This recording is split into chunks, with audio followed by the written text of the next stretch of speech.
ಮಕ್ಕಳಿಂದ ದೊಡ್ಡೋರ್ವರೆಗೂ ಜೊತೆಗೆ ಹೆಲ್ತಿಯಾಗಿ weight loss ಮಾಡ್ಕೋಬೇಕು ಅನ್ನೋರಿಗಾಗಿ ಕ್ಯಾರಮಲೈಸ್ಡ್ ಪೂಲ್ ಮಖಾನ ನಾನಿವತ್ತು ತೋರಿಸ್ತಾ ಇದ್ದೀನಿ. ಪೂಲ್ ಮಖಾನ ಏನು ಅಂತಂದರೆ ಕಮಲದ ಹೂ ಇದೆಯಲ್ಲ, ಅದರ ಬೀಜನ ಹುರ್ಕೊಂಡ್ರೆ ಈ ರೀತಿಯಾಗಿ ಉಬ್ಬಿ ಮಖಾನ ಆಗುತ್ತೆ. ಅಂದರೆ ಜೋಳನ ನಾವು ಯಾವಾಗ ಹುರ್ಕೋತೀವಲ್ಲ ಅದು ಪಾಪ್ಕಾರ್ನ್ ಆಗುತ್ತಲ್ಲ, ಆ ರೀತಿಯಾಗಿ ಇದು ತುಂಬ ಮೆತ್ತಗಿರುತ್ತೆ.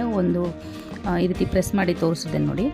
ನಂತರ ಇದನ್ನು ಒಂದು ಬಾಣಲೆಗೆ 4 ಕಪ್ ಆಗೋಷ್ಟು ಆ್ಯಡ್ ಮಾಡ್ಕೊಂಡಿದ್ದೀನಿ. ಪೂಲ್ ಮಖಾನನ ಲೋ ಫ್ಲೇಮಲ್ಲಿ ಇಟ್ಕೊಂಡು ಇದನ್ನು ಪ್ರೆಸ್ ಮಾಡಿದ್ರೆ ಈಸಿಯಾಗಿ ಕ್ರಿಸ್ಪಿಯಾಗಿ ಮುರಿದೋಗ್ಬೇಕು. ಆ ರೀತಿಯಾಗಿ ಇದನ್ನು ಫ್ರೈ ಮಾಡ್ಕೋಬೇಕಾಗತ್ತೆ.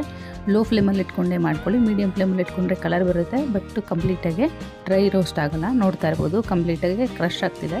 ಈ ಸ್ಟೇಜಲ್ಲಿ ಇದನ್ನು ಸೈಡಿಗೆ ಎತ್ತಿಟ್ಕೊತಾ ಇದ್ದೀನಿ. ನಂತರ ಅದೇ ಬಾಣಲೆಗೆ 1 ಕಪ್ ಆಗೋಷ್ಟು ಜಾಗರಿ ಆ್ಯಡ್ ಮಾಡ್ಕೊಂಡಿದ್ದೀನಿ. ನೀವು ಕ್ವಾಂಟಿಟಿ ನೋಡಿಕೊಂಡು ಕಡಿಮೆ ಅಥವಾ ಜಾಸ್ತಿ ಮಾಡ್ಕೊಳ್ಳಿ.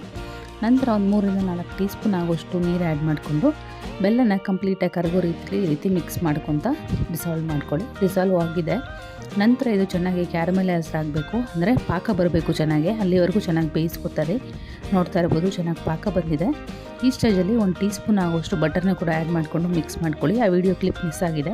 ನಂತರ ಫ್ಲೇಮ್ನ ಆಫ್ ಮಾಡಿಕೊಂಡು ರೋಸ್ಟ್ ಮಾಡಿಟ್ಕೊಂಡಿದ್ದಂಥ ಪೂಲ್ ಮಖಾನನ ಆ್ಯಡ್ ಮಾಡಿಕೊಂಡು ಚೆನ್ನಾಗಿ ಒಂದ್ಸಲ ಈ ರೀತಿ ಮಿಕ್ಸ್ ಮಾಡ್ಕೋಬೇಕಾಗುತ್ತೆ.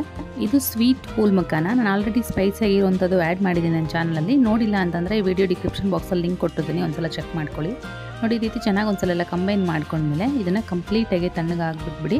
ನಂತರ ಇದನ್ನು ಒಂದೊಂದಾಗಿ ಬಿಡಿಸ್ಕೋಬೇಕಾಗತ್ತೆ. ನೀವು ಬಟರ್ ಆ್ಯಡ್ ಮಾಡ್ಕೊಂಡಿಲ್ಲ ಅಥವಾ ಬಟರ್ ಆ್ಯಡ್ ಮಾಡೋಕ್ಕಾಗಿಲ್ಲ ಅನ್ನೋದಾದರೆ ಗಟ್ಟಿಯಾಗಿ ಬಿಡುತ್ತೆ ಬೆಲ್ಲ ಪಾಕ ಎಲ್ಲ, ಸೊ ಬಿಡಿಸ್ಕೊಳ್ಳೋಕೆ ಬರಲ್ಲ. ಆವಾಗ ಏನು ಮಾಡ್ತೀರ ಅಂದರೆ ಅಂಚು ಸ್ವಲ್ಪ ಬಿಸಿ ಮಾಡಿಕೊಂಡು ನೀವು ಇದನ್ನ ಈ ರೀತಿಯಾಗಿ ಇಂಡಿವಿಜುವಲಾಗಿ ಬಿಡಿಸ್ಕೋಬೇಕಾಗತ್ತೆ. ಈ ರೆಸಿಪಿ ತುಂಬಾ ಹೆಲ್ತಿ, ಮಕ್ಕಳಿಂದ ದೊಡ್ಡವ್ರವರೆಗೂ ಎಲ್ಲರೂ ಮಾಡ್ಕೊಂಡು ತಿನ್ಬೋದು, ಏನೂ ತೊಂದರೆ ಇಲ್ಲ. ಜೊತೆಗೆ ಒಂದು ವಾರ 15 ದಿನದ ಕಾಲ ನೀವು ಶೇಖರಣೆ ಕೂಡ ಮಾಡ್ಕೋಬೋದು. ಇದು ಸಿಂಪಲ್ ಆದಂಥ ರೆಸಿಪೀಸ್ ನಿಮಗೆ ಇಷ್ಟ ಆಗಿದೆ ಅಂತ ಅನ್ಕೋತೀನಿ. ಖಂಡಿತ ಟ್ರೈ ಮಾಡಿ ತಿಳಿಸಿ ಕಮೆಂಟ್ ಮೂಲಕ. ಕ್ಯಾರಮಲೈಸ್ಡ್ ಪೂಲ್ ಮಖಾನ ರೆಡಿ ಆಯಿತು ನೋಡಿ. ತುಂಬಾ ಸಿಂಪಲ್ ಆ್ಯಂಡ್ ಹೆಲ್ತಿ ರೆಸಿಪಿ. ಮಕ್ಕಳಿಂದ ದೊಡ್ಡವ್ರವರೆಗೂ ಎಲ್ರಿಗೂ ಯಾವುದೇ ಯೋಚನೆ ಇಲ್ಲದೆ ಕೊಟ್ಬಿಡಿ. ಇನ್ನಷ್ಟು ಈಸಿ ಆ್ಯಂಡ್ ಇಂಟ್ರೆಸ್ಟಿಂಗ್ ರೆಸಿಪೀಸ್ಗೋಸ್ಕರ ನನ್ನ ಚಾನಲ್ನ ಸಬ್ಸ್ಕ್ರೈಬ್ ಮಾಡಿಕೊಂಡು ಪಕ್ಕದಲ್ಲಿಂದ ಬೆಲ್ ಐಕನ್ನ ಕೂಡ ಆಕ್ಟಿವೇಟ್ ಮಾಡ್ಕೊಳ್ಳಿ. ಹಾಗೆ ವಿಡಿಯೋ ಯೂಸ್ಫುಲ್ ಆಗುತ್ತೆ ಅನ್ನೋದಾದ್ರೆ ನಿಮ್ಮ ಫ್ರೆಂಡ್ಸ್ ಮತ್ತು ಫ್ಯಾಮಿಲಿ ಜೊತೆ ಕೂಡ ಖಂಡಿತ ಶೇರ್ ಮಾಡ್ಕೊಳ್ಳಿ. Thank you for watching this video and thank you for supporting me. Thank you.